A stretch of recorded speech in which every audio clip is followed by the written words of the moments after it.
नमस्कार दोस्तों, मेरे चैनल पे स्वागत है। इस शब्द को कई बार लोग गलत बोलते हैं, जैसे साइंस। तो आइए समझते हैं ये प्रोनाउंसिएशन गलत क्यों है और इसकी सही प्रोनाउंसिएशन क्या है। इसकी सही प्रोनाउंसिएशन है साइंस। साइंस। इस शब्द में दो शब्दांश हैं। पहले शब्दांश को यानी SCI को बोलिए साय, साय। और दूसरे शब्दांश को यानी ENCE को बोलिए अंस, अंस।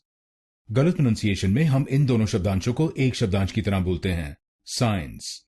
तो आप इन दोनों शब्दांशों को अलग बोलिए, science, science, science, science, science, science. और इस शब्द में आपको पहले शब्दांश पर यानी SCI पर जोर डालना है, साइंस, साइंस।